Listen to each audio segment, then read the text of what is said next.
Hey guys, we are live. Welcome to the Bags to Riches podcast. I'm Zach Ginn, your host. I quitted my minimum wage bag boy job to pursue the riches of real estate investing at the age of 17 and never looked back. I'm here to educate and inform entrepreneurs, young and old, how to become complete real estate investors by talking to the best and most influential minds of real estate. I am joined by our guest today, Michael Zuber. Michael was a 9-to-5er from Silicon Valley. And over 20 years, he has amassed a 200-unit rental portfolio, and he is financially free. He is the host, if you don't know, of the One Rental at a Time YouTube channel, which is huge. And he just gives out financial news, rental news, all things real estate. He's a great guy and someone that we all want to be someday. Thanks for coming on today, Michael. Oh, thank you for having me. I look forward to this discussion. I certainly wish I started at 17. You know, my real estate story starts at 30. So you are 13 years ahead of me. You are going to do amazing things in this cycle that is upcoming. And I'm positive you will make my small portfolio look really small in another decade. So good for you. All right. Yeah. So I want to get started today. I had a Bags to Riches story. What is your, I wouldn't say Bags to Riches, but what is your story starting out in real estate investing? Well, if you want to go back to the beginning, you know, it sort of starts on my 30th birthday, you know, sort of pre-30. I was deemed successful, at least by my family story. So what did that mean? That meant I was college educated. I'm the only person in my family with a college education and a master's degree. So I have a 4-year degree and an MBA from Santa Clara University, nice. which is my college of choice. So the only one in my family, right? Lots of people just completed high school. Many of them didn't even complete high school in my family. That's the environment that I grew up in. So at 30, I was the successful one. At 30, I was making 6 figures. You know, I had a nice car. I had some things. But I really had no savings. Savings was not a thing. Money was meant to be earned and spent in my family. And I did that. And I traveled for a living. I signed up for a very hard profession that had 90-day cycles where if you missed your numbers, you could be fired. It was always out there. And, you know, when you hit it, you did okay. When you missed, you got fired. So it wasn't a life that I could do forever. It's called a young man's game. And that's enterprise software sales. And I looked up my food chain and I realized I didn't want to be any of my executives. I had no interest in their lifestyle. They were on their 3rd marriages, addicted to alcohol and drugs, obese for the most part, and had miserable lives because, you know, my 90-day cycle was horrible enough, but they managed 5, 8, 10, 50 people, and it was just horrible. So it had to change. I knew something had to change, but I didn't have a lot of options, right? Money wasn't discussed in my family. I wasn't going to create a company. I wasn't an athlete or an artist. So money wasn't going to fall on my head. I had tried stocks. I had done okay for a couple of years, making 6 figures trading stocks. But that all came to a screeching halt with a couple of bad investments. And, you know, when I was 30, I was left with only 40 grand in savings and a desire to do something else because, you know, I was convinced at 30 and still am that investing in stocks is a casino and not meant for me. So I go to a bookstore, which is what they had back then. And I stumble across this purple book, which happens to be my favorite color, called Rich Dad Poor Dad. And it changed my life. And it set me on a path to try to figure out what rental investing was because nobody in my family knew what that was. Nobody did it, right? In my family, if you owned a house, you were successful. Even if you didn't really own it, and even if the bank owned it, right? They just didn't think that way. So I started a journey. I spent some time reading everything I could find and tried to find a property. Ultimately did what all the books said, go 30 minutes from home, which was a disaster because I live in the Silicon Valley, which is always expensive and it's just stupidly expensive today. So I ended up finding a market 2.5 hours away called Fresno, California. And I've been there, you know, almost 20 years, started with a single house and, you know, over that time became financially free because of rental properties. You know, one rental at a time is true. It's a thing and it could work for everybody. You just got to get on the path and get going. So that's kind of how my journey started. Wow. So that was a lot there. But so where were you specifically in Silicon Valley? When I was 30, I think we were in Cupertino. Mhm. We're now in Mountain View. Yeah. Okay. So yeah, So the heart. do you live in Fresno? No, Oh, wow. Mountain View. Awesome. Yeah. So the obvious thing I got to ask you here was, Rich Dad Poor Dad doesn't teach everything about real estate investing. No. How did you get sort of a broad knowledge base of like how I can become a good landlord, things like that? Well, again, I read everything I could. So I traveled for a living, which meant I was on an airplane at least 4 or 5 times a week. Wow. 3 different cities. So I read everything I could. Right behind that sign is a bookshelf that's full of probably 200 real estate books I've read over the years. And I have a storage facility with probably 1,000 more. So I did a lot of reading. And at some point you just got to go. So we ended up buying our first house on Norris Drive for 107 grand. Didn't know better, didn't negotiate, put 20% down, didn't know any better. And we just jumped in. Wow. So, now when was the point when you said, you know what, you told your wife, we don't have to work anymore? How many rentals did it take for you to hit that? So she's out first. So what year is it now? 2020. So she's been out 5 or 6 years now. I've been out about 2 years. So let's call it 5 years ago, because it's close enough. We had lived for a year by taking her entire paycheck and putting it in a separate account. The idea is if we could just have her check go somewhere else and we never needed it for an emergency, that would be proof positive that we had enough cash flow. So that's what happened about 5 years ago. We probably had 140 units maybe at that time, because that would have been 2015. So not quite at the peak, maybe 150, something like that. And then I left. There was always proof that I could leave. But I actually loved my job. I would have done my job for free. I was leading teams, had worldwide responsibilities. I loved it. I crushed it every year. And then as things do, management, because I live in a sales arena, and every year they change your accounts, change your quota, change your manager. And they gave me someone that I despised. And I'm like, nope, I'm out. Literally was a 15 or 20-minute discussion, 20-second discussion. He didn't like me. I didn't like him. And we had a heart-to-heart in an office and said, hey, I'm not going to work for you, so give me a package. I'm out of here. And he's like, yeah, I don't want you to work for me either. I'm like, good, I'm done. Wow. So I want to really just push back into your business now. So most of these properties, how were you buying them? How are you buying them now?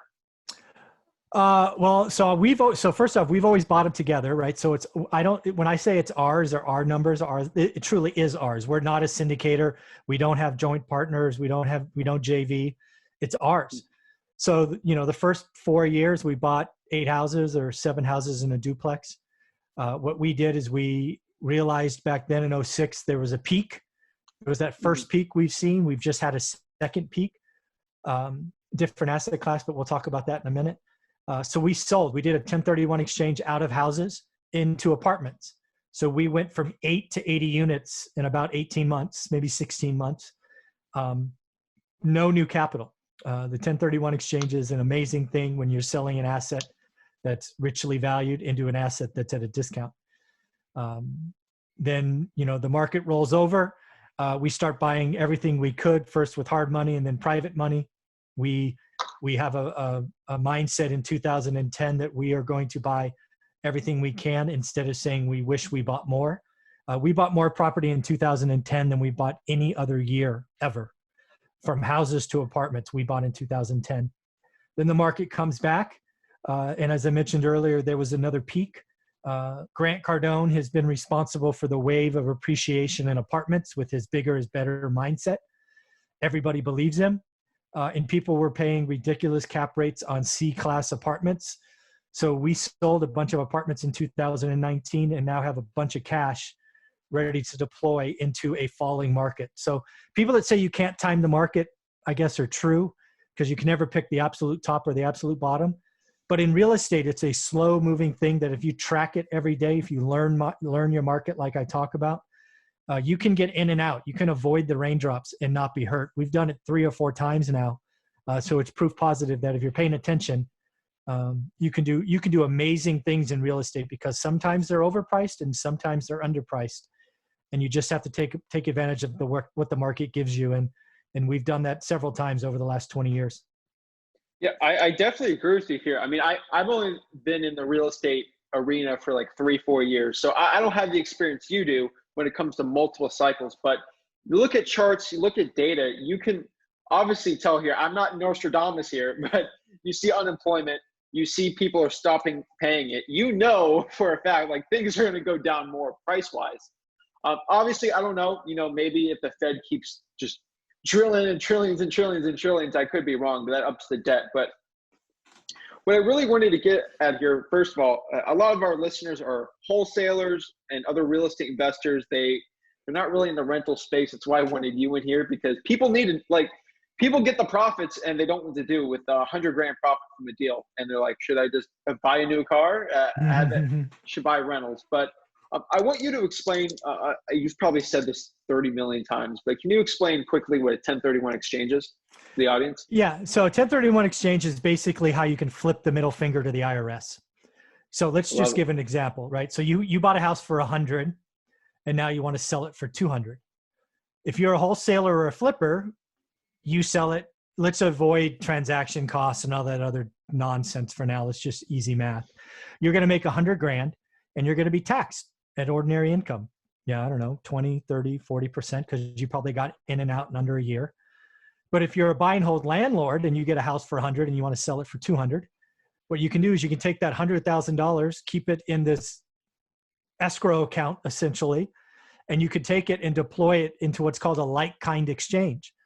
So what we did, we bought a house on Norris Drive for 107. We sold Norris Drive for 265. We then moved that money into a 5-unit building on Vassar that we still own today. So we got to flip our finger to the IRS. We kept $30,000 in what would have normally been taxable, right? It would have been tax money. And that equity is now sitting in Vassar, our 5-plex.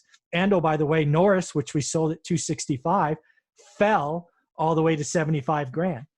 So bulls make money, bears make money, but pigs get slaughtered. One of the things you have to realize if you're in a variable market like California, you got to get in and out. Don't hold forever. If I still held Norris Drive that I bought way back in 02 or 03, I'd still be working.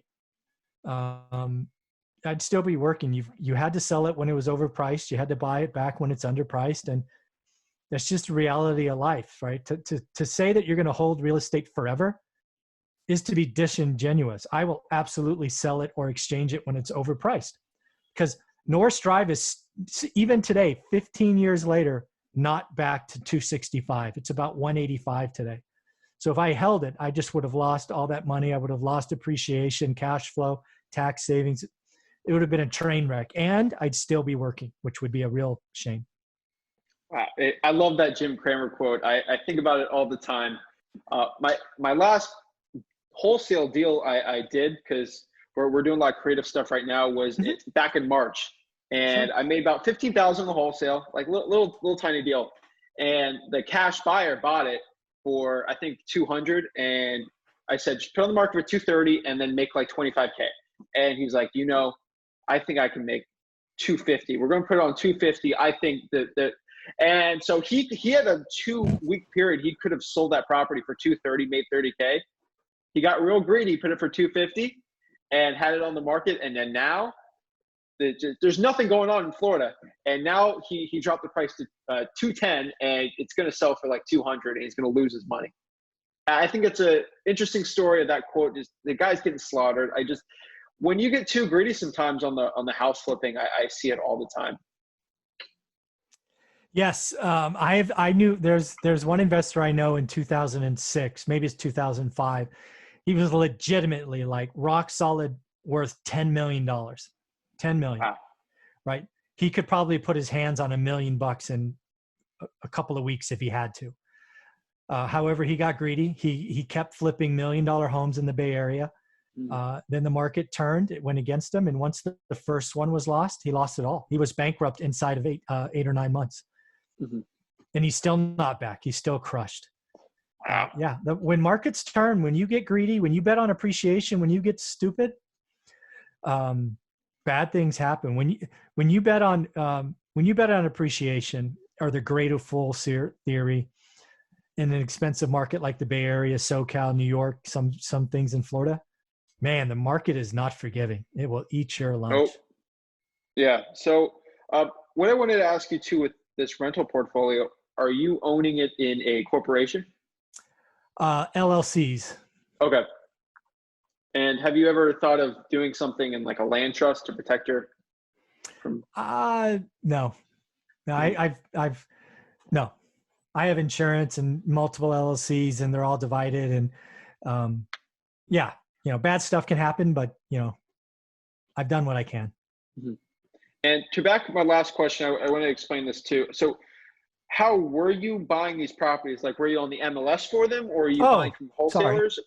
No. So that's a great question. Not many people ask that. Again, you got to remember, when I started, I built my entire portfolio that I retired on out of the MLS. Mm-hmm. Think Realtor.com, Redfin.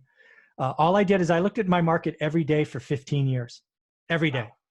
And there's only 2 deals that I bought not in the MLS. One was on auction.com in 2009, and one was directly from a bank where the president came and saw me because I was fixing the building next door. Other than those 2 exceptions, I retired by buying great deals out of the MLS. I've now bought the last 2 years, but again, I've been retired from, I've done 30 or so, 35 transactions with wholesalers. So I buy from wholesalers now, but that wasn't a thing when I was doing this. It was all out of Realtor.com, Zillow, Redfin, local MLS. Wow. And have you ever considered just doing what a real estate investor would do, go on the appointment, try to negotiate the deal, and then just buy it? Nope. No interest. I'm not in Fresno. I'm not local. Yeah. Okay. Right. It's a 5-hour day for me to go see a house, go see an investment. So to go see an appointment with a seller who may flake on me, who may do whatever. No, I've paid wholesalers up to $50,000. Wow. For a wholesale fee. If you get me a good enough deal, I'll buy from you. I'm a proven buyer. I have my own cash. That's another thing that changed here recently, is the lending market changed. But the good news is I've lived through this before. Right? In 2008 or 2009, I had an 800 credit score. I had 6-figure income, 7-figure net worth, and 20% down. And banks told me to fuck off. They didn't want to lend to me. So I've lived this before. People right now are freaked out. Oh my God, all that, 90% of purchase, 100% of repair. I can't do my flips anymore. My business is exposed. Private lenders are scared, blah, blah, blah. I'm like, no shit. I've been here before. It was bound to happen. Lending will never be that easy. Right? It gets easy and then it falls off a cliff. It gets easy and then it falls off a cliff. I'm like, wake up, people. There will be 50% less wholesalers and 50% less flippers in 6 months. That much I am sure. That is 100% true.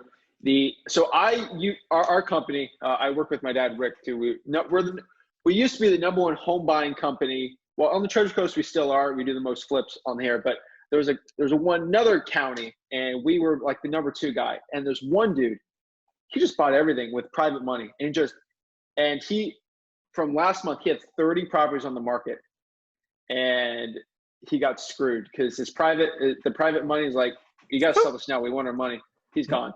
So now we're back at #1, baby. But it'll happen. There's a lot of people that were dependent on private and hard money who like to pretend they were real cash buyers. They're not real cash buyers.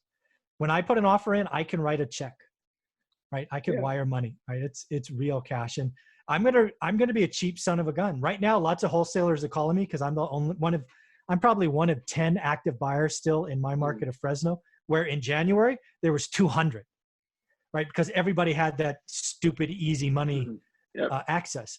Now there's 10 of us, but they're calling me with yesterday's prices. I'm like, you guys aren't fucking paying attention. I'm not here for yesterday. I want tomorrow's price. So we're in this little weird window here the next 6 or 8 weeks where everybody has to learn cash is scarce. and I'm a cheap son of a gun. So just for example, the last deal I did was $98,000 for a house that I could sell for 160. I probably need to put 20 in just for easy math. Today, I wouldn't buy that house for 75, right? That's, I'm dealing with tomorrow's price, not yesterday. So I've told many wholesalers probably 40 times in the last 3 weeks, dude, you guys aren't getting it. This is yesterday's price. Yeah, I know it's $5,000 less. That ain't enough. Go back. You're either that or find some other schmuck who wants to blow their cash. Because the big thing, I've invested through a down cycle before. Don't be early. No heroes.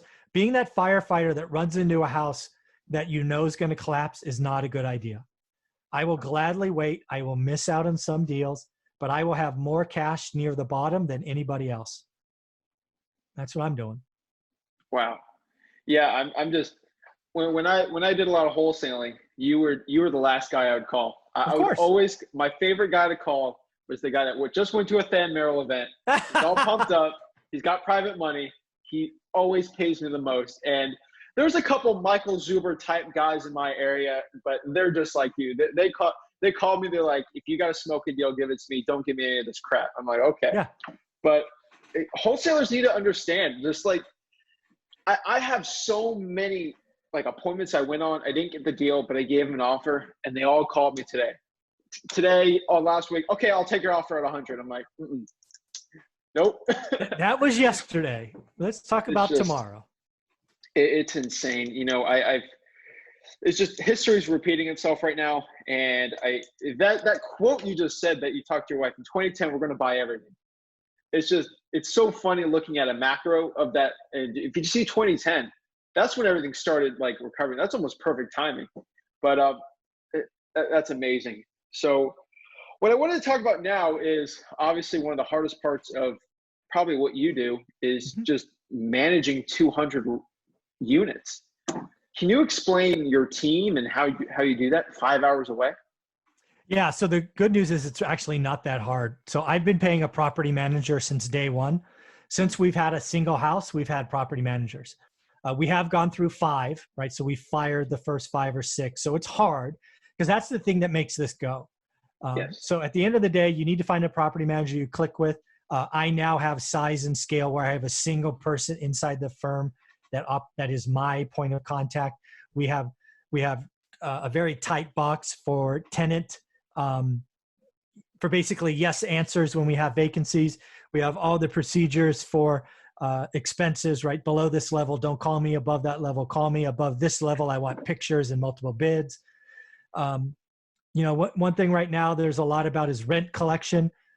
We were very nervous about that April 1st. So on March 15th, which I think was a Sunday, we had a phone call with the owner and our point of contact to say, hey, we don't know what's going to happen. Let's look at our entire portfolio. Let's identify where the risk is. Let's proactively reach out.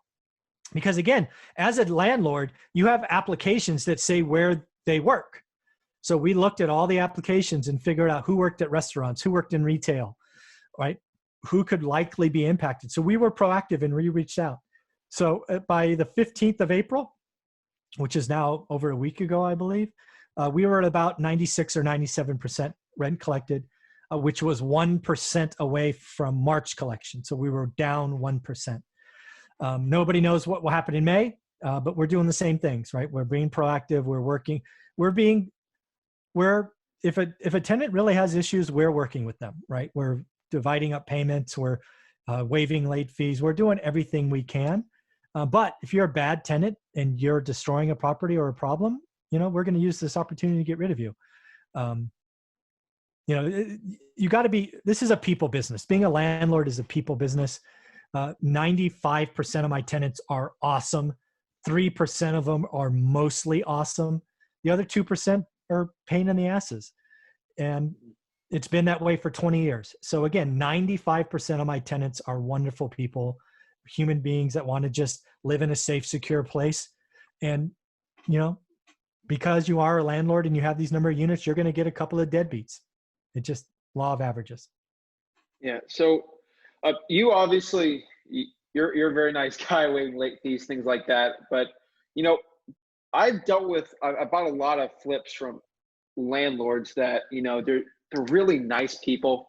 Yeah. They shouldn't be landlords though. Mm. I mean, how do you separate the business from the emotions when it's, God forbid, like a single Mhm. mom who can't afford it anymore, but it's, you got to make your money.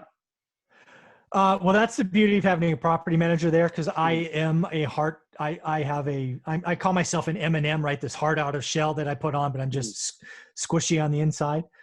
So the good news is I can set the rules up with my property manager, and they operate that way. mm, There are always exceptions.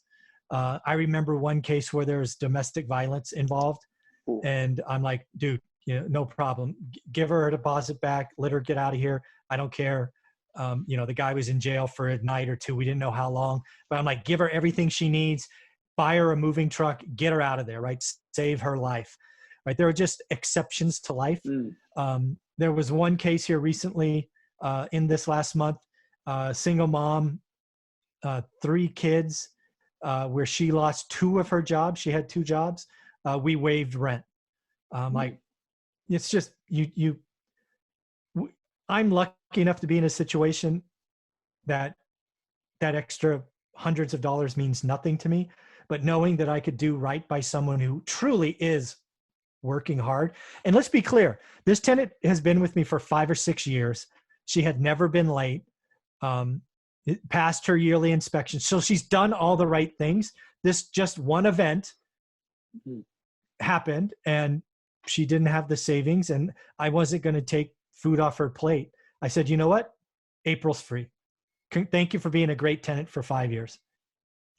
Let's get through this together. Sometimes you get the opportunity to just be a nice guy, and you need to do that. It just makes you feel good. Mhm. Well, I would argue too, if you're a hardcore businessman, having someone paying you for 5 to 6 years, putting a new tenant with the risk of vacancies, Yeah. probably even worse.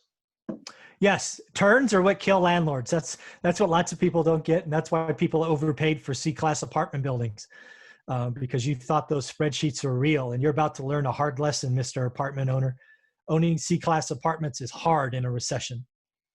I mean, yeah. So I want to bring that too. So you've had some interesting videos just talking about Cardone Capital, Yeah. and you're sometimes critical that so I saw that I looked at the video and it said Cardone Capital is suspended, and I'm like 2 hours later, I make a video because I want to be the first guy. And the biggest video I've ever done had like 500 views. And this thing got like 17,000 views in like a week. And then I'm like, Jesus Christ. And apparently I figured out on YouTube, you make anything with Grant Cardone's face on it, you'll get like tens of thousands of views. And then I saw you made one with Kyle, and I just thought it was pretty funny just to talk about. But yeah, you're very critical on the way that he does his Cardone Capital. Well, again, I don't actually, I wouldn't say I'm critical. I say I ask questions. I've interviewed guests like Kyle who've invested, and I ask them what they think. And most of them aren't happy. I've done another video with a guy who interviewed Grant Cardone one-on-one, and I broke down that video interviewing him, and I was fairly positive, right? He does some great things. I disagree with bigger is better. Bigger isn't always better. And I have the numbers to prove it, again, in my market. And I sold apartment buildings when Grant was buying, and I feel pretty good about it. I mean, you can never go wrong taking a profit, so the reason why I believe, you're doing very well as a landlord here with your tenants is it the underwriting that's really changed the way that you're getting good tenants? Yeah, I would say it's tenant selection. It's always been about tenant selection. I would rather have a unit vacant than a warm body. We say no to greater than 50% of our applicants. Okay. Yeah, which is not normal. But again, we've developed a very tight box. Again, you got to remember, I invest in affordable housing, right? So my people aren't making 6 figures a year. I would guess, I haven't done this math, but I would guess most of my tenants make less than 50 grand a year. That's California. It's in California. It's the Central Valley, which is cheaper than the Bay Area, but still it's California. So we're pretty tight. And I have a lot of Section 8 housing.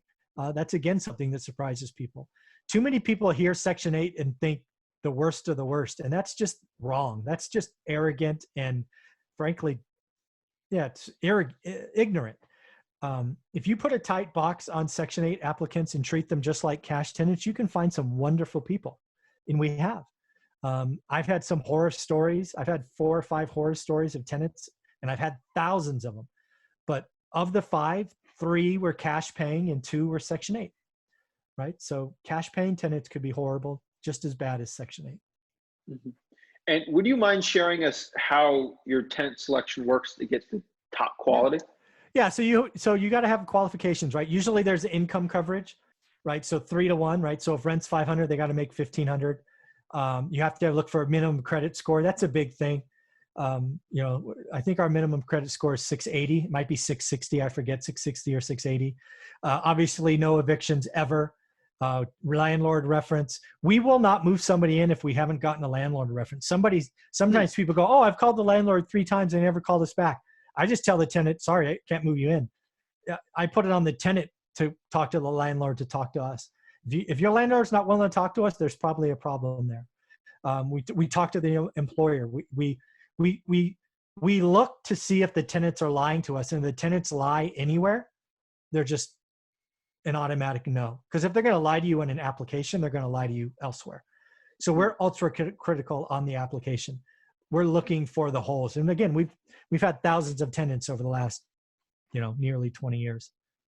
Wow.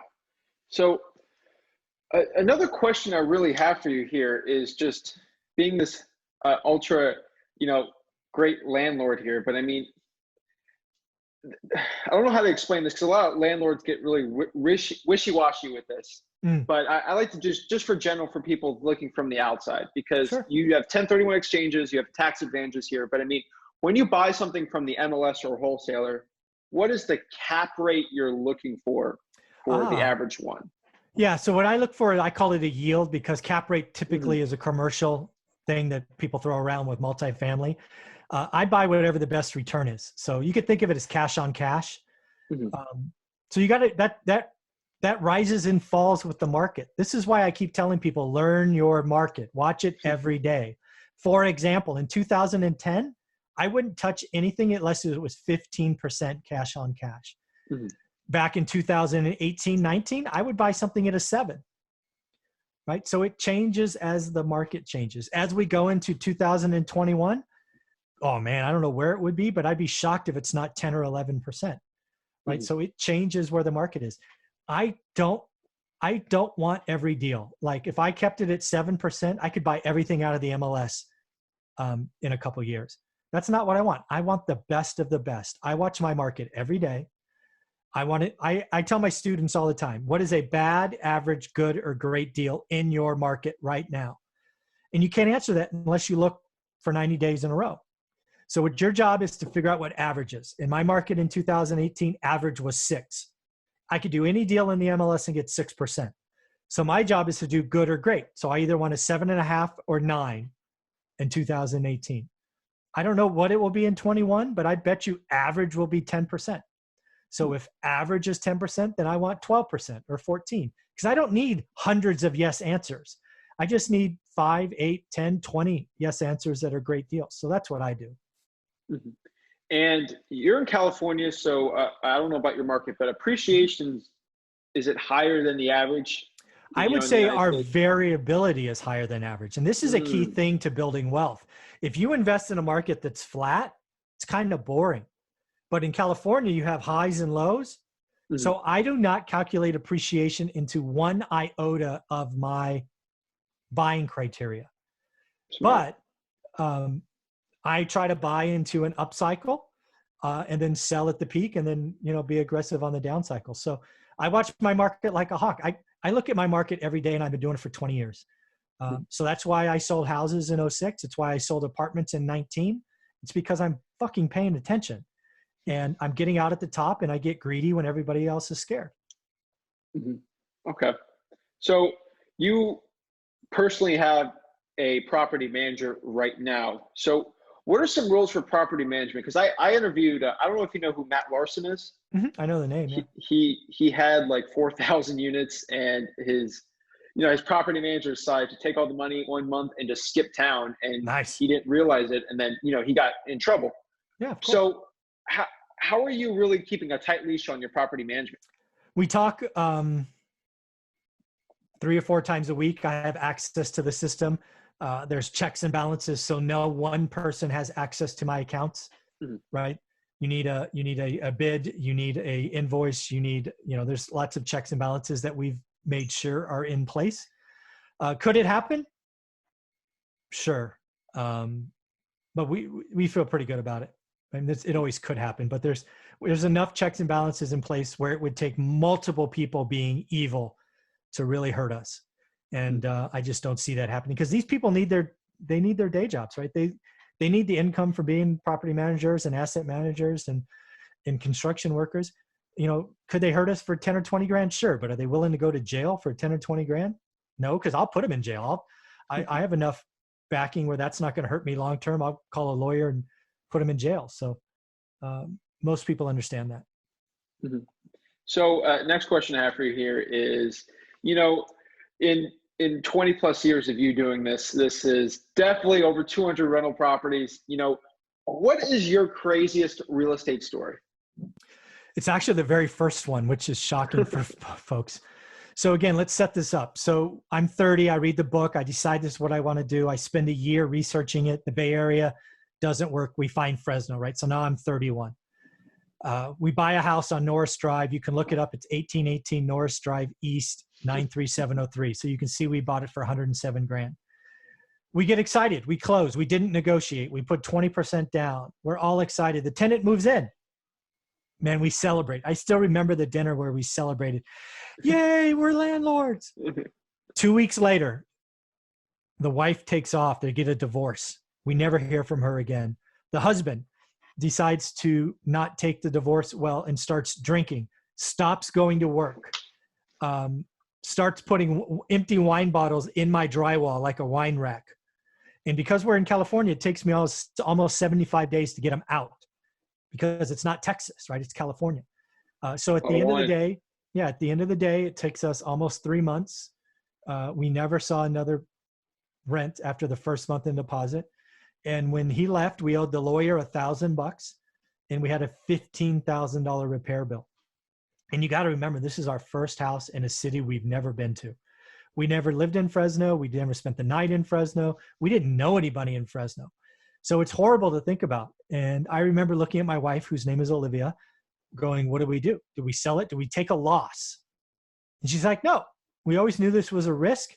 Let's go. And thankfully, after having thousands of tenants, I have 2 horrible stories like that.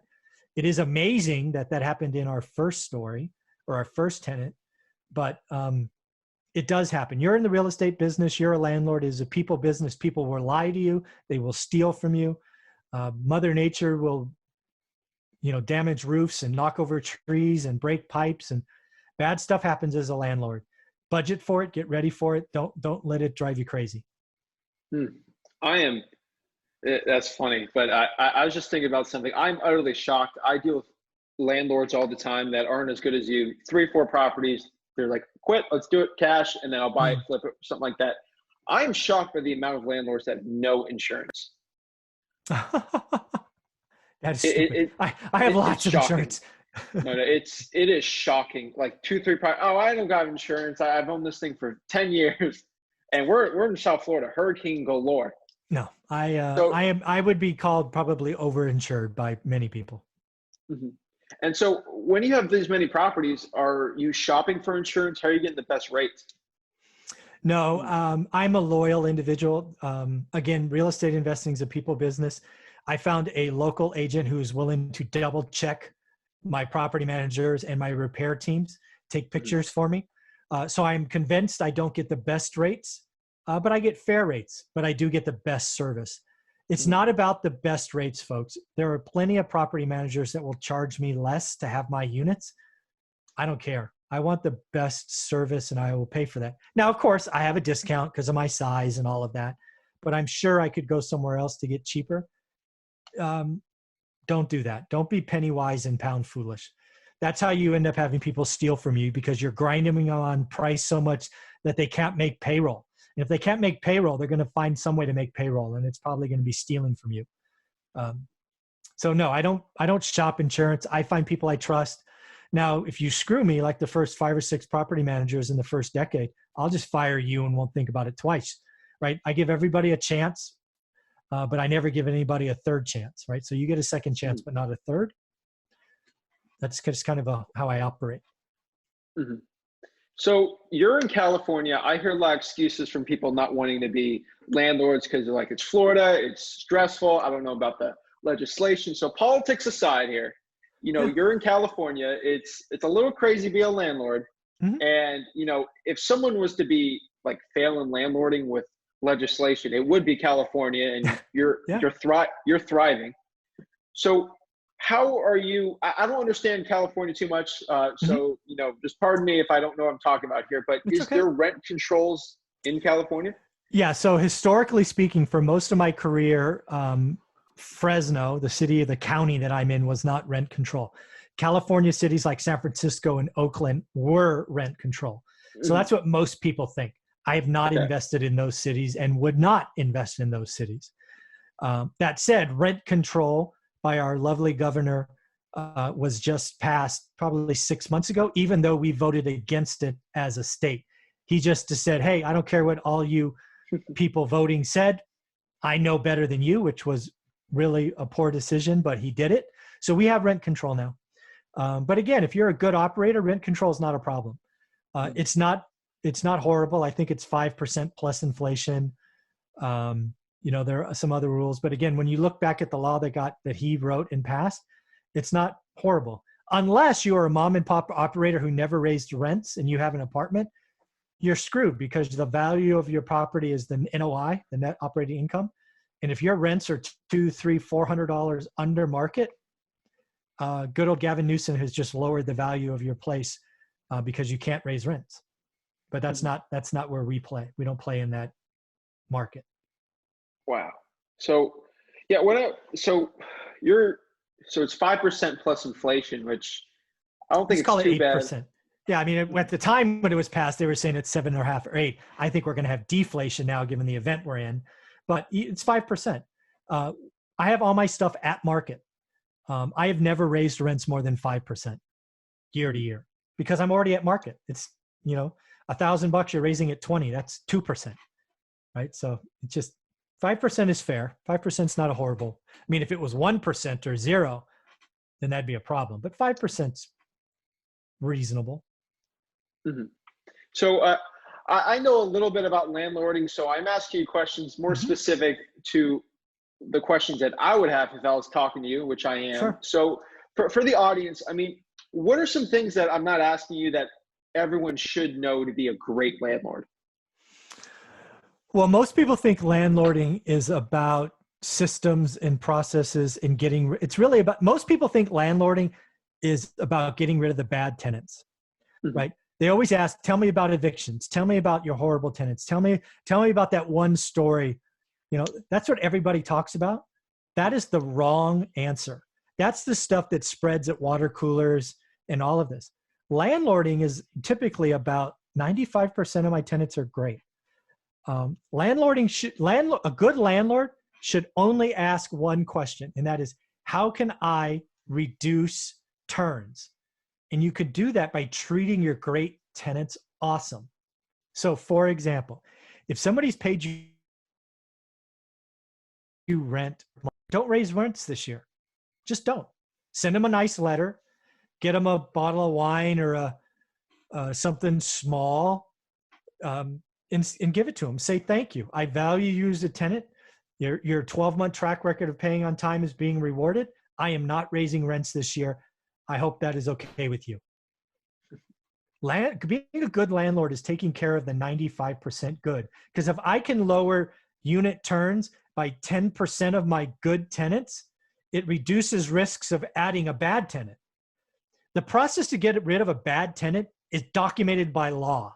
It's easy. You post a 3-day notice, you do this, you do that, they exit in 60 days. But that's everybody talks about. Stop talking about the 2% and talk about how to keep the 95%. That's what everybody gets wrong. Okay. Yeah, I totally agree. That's really interesting. So I want to ask you here, since you have property managers, you're, what do you say, semi-retired? You're Sure. still, Yeah. okay. Sure. So if you weren't looking at any more properties, you and your wife were going to sit at 200 rentals. I mean, how many hours a week do you think you would work? If Well, I can tell you exactly what I work now. Mhm. We probably spend 3 hours a week on our rental portfolio. Mhm. That probably breaks down to, actually, it's probably less than 3 hours. It's probably only 3 hours the last couple of weeks because of all the fear of not paying rent. I would say most weeks it's like 1 hour, because we get 2 reports a week. We have at least 1 phone call. So let's say 2 phone calls a week. Each phone call is about 10 to 15 minutes. But yeah, that's it. Again, we have most of the system is in place. We only have to look at bids above $500 with multiple bids. We look at before and after pictures. We audit reports at the end of the month. We look at delinquencies on the 15th. Yeah, we could do this from anywhere.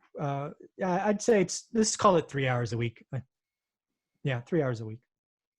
That's pretty good. I mean, I would consider that passive income, but it's very good compared to other ways, being a landlord. I mean, there's landlords working way more than that, just trying to do it all themselves. But what I wanted to talk about now here is one rental at a time. Can you explain why you decided to create this and this, I would call it a movement? I wanted it to be a movement, actually. Mhm. There's a couple of reasons. So first off, when I retired a couple of years ago, it goes really back to that rich dad, poor dad comment that you made earlier. It doesn't really tell you how, right? It shakes you to your core. It gives you this new mindset, but it doesn't tell you how. So I wrote one rental at a time on purpose to be a complement to Rich Dad, Poor Dad. It is, hey, Rich Dad, Poor Dad sparked this inside us. And here's my 15-year journey, the good, the bad, what worked, what didn't, and our path. Our path is not well-worn, but it is tried and true. And again, you've got to remember, we invested through the highest of highs and the lowest of lows. So it is a true representation of how somebody can take Rich Dad, Poor Dad, operate in a very highly volatile housing market, and come out the other side financially free. So I wrote one rental at a time for everybody who's ever read Rich Dad, Poor Dad, because it tells you how someone did it. That's the reason why. Is that why the colors are basically the same? Well, purple is my favorite color. No, my favorite color. It's my book, so I get to pick the colors. Okay. And what was your motivation for starting your YouTube channel and interviewing other real estate investors? I was bored off my ass because I was a type A individual who's used to running 60, 80 hours a week. I was highly competitive. And I came down. So here's the deal, right? You leave that day job to the side. The first 2 days, your face hurts because you smile. Right? You call everybody in your phone, I retired. And then by day 3 or day 4, you realize that nobody's home and you can't do anything because everybody else is at work. And you're like, God damn it, it's freaking boring. And you can only play so much golf. You can only go so many movies at 1 o'clock. And life's just different, right? You're going from 1,000 miles an hour to 10 miles an hour. And it's abrupt. And I didn't expect it. So I got to a point, I never interviewed for another job, but so many people were calling me to be an executive for this or an executive for that. I was about a weekend away from getting a job because I was miserable. And I realized that would be a shame. One rental at a time was a draft by now because that was the first thing I did when I retired. So it was a draft form. It was being edited by an editor. And I realized, you know what? I want to try something else. I want to start a YouTube channel and try to help people because I needed something to chase. So these are the 2 things that I chased. I want to create something that outlives me by 100 years. Think about that. Something that outlives you by 100 years. So for me, that's going to be my book. It was written in a way over nearly a 20-year period that should be helpful forever. And then my YouTube channel is something that, again, assuming the internet is there, should outlive me by 100 years. And then the second thing is I want to help 1,000 people. I want to help 1,000 people start one rental at a time. I want to help 1,000 people get 4 rental properties. So those are 2 things that drive me. And the YouTube channel has grown quite nicely, over 6,000 subscribers now. So thank you, each and every one of them. But I put out original content 7 days a week, 365 days a year, multiple videos. Like today, I'll have 4 videos out today. 3 of them will be live streams of just me talking about something. And then the 4th one will be a PowerPoint, because on Sundays, I talk about my goals. I share everything that's going on. I share what I'm buying. I share what I'm selling. You know, when you're at a point where you don't need to live fancy and your bills are paid, you could just tell it how it is. So that's what I do. I think another reason people really appreciate you is you can tell the market very well. Like when you see the California, I hear you speak 2010, you understand now things pretty well. You know, I love Robert Kiyosaki. He's a great guy, but he has predicted a market crash every year for like 30 years straight. Yeah, his job is to sell books and courses. That's not my goal. And silver. And silver, yes, of course. God, yeah. But that's something I appreciate with you. Like you understand when things are going bad. Like Robert Kiyosaki, like I predicted this. I knew this was going to happen. Him, Peter Schiff, all those guys. But yes. So do you think it's really your authenticity that's really caused people to really gravitate towards, you know, your YouTube? I don't know. I certainly hope so. Mm-hmm. I don't know. I honestly don't ask those questions. I just keep moving forward. Each day I put out new stuff. Every day is original content. That's all I worry about. I never understand what video is going to go good, what video is not. I don't even ask. I do live streams. I don't even edit my videos. I hit record and post. I hit live stream, go. I don't edit videos. I don't put tags in my videos. I don't do cards. I don't do the freaking nonsense that a YouTube expert does. And maybe my channel would grow more if I did that, but my time's more valuable. I wake up early. I wake up by 6, no alarm. My wife's out of bed by 9. I do all my stuff most of the time between 6 and 9. I got to do something. So that's what I do. And that's fun for me. I have fun every day. I promise you the day it's not fun, I will stop, because I don't need to do this. I don't need to do it. Trust me, with the landlords I've dealt with and people talking like you, landlording, you know, if you're not right, it could be a nightmare. But if you do it right, like you're doing it and you're teaching, it can be, you know, perfect. It's amazing. So I think it's really important, like guys like you are out there just teaching and helping people out with this. I mean, is there any, I don't know if you have students per se, like viewers that are learning from you, or call them your students from your books. I mean, is there any interesting case studies from them that you've helped them? Yeah. So the one thing I did, because again, so many people have come to me and asked for help, is I finally created a course called How to Start One Rental at a Time. It's on Teachable. It's, I don't know, 20, 30, 40 hours of material. It's exactly what I do every day. I documented everything I do, how I learned the market I've never lived in, how I compare deals, what is a bad, good, average, great. It's there. I've kept the price point ridiculously low. It's only $199. I keep giving more stuff away. I created a private Facebook group just for my students to ask questions. Now, because I'm staying home because of these stay-at-home orders, I do a 9 a.m. Saturday morning Pacific live stream just for students. Again, I haven't raised prices. I'm giving away my time. I want to help 1,000 people. And because of that, I actually have 4 students who I've interviewed. And on my YouTube channel, you can go to a playlist. I think it's called Student Interviews, or maybe it's Interviews with Students. I don't know what it's called. But all of them have said, all I teach you is focus, execution, and consistency. There's no secrets in real estate. There's nothing new that I'm doing, except I still look at my market every day. I can tell you what a bad, average, good, and great deal is on my market any day of the week. I know it's underpriced. I know it's overpriced. And again, I'm willing to sell when something's overpriced, and I'm willing to buy when it's underpriced. And people like that. And I'm helping people all around the country understand for $200 how they can be Mike Zuber. So How to Start One Rental at a Time is my course that people just love.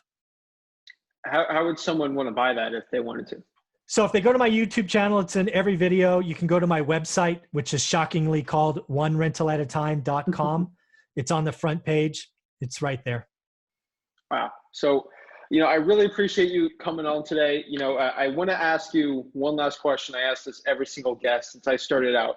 So if you were 17 years old, again, living in California with no money, what would you do and what would your game plan specifically be to become the next Mike Zuber? So I would do two things. First and foremost, I would focus on maximizing my income during the day. So for me, that meant go get a commission-based sales job. Because what my job is I'm not one of those people that say, go quit your job and door knock or any of that other nonsense. I am go get a highly leveraged commission sales plan, bust your ass for 60 or 80 days and make a shit ton of money. And then live below your means, sacrifice. If you ever read my book, the only reason we were able to retire is I went from spending 100% of my income to 50. And I took the other 50% and bought rental properties. So number one, maximize income. Number two, live cheaply. Number three, learn your goddamn market and only buy great deals. Wow. I couldn't say that better myself. So guys, check him out, Mike Zuber, One Rental at a Time. Check out his course for $198. If it will help you just get rid of one bad tenant, that thing is just completely worth it in itself. So I really appreciate you coming on today, and I can't wait to have you on in the future and see where your journey is. Anytime, just reach out. All right, perfect. Thanks, Mike. I see you guys next week.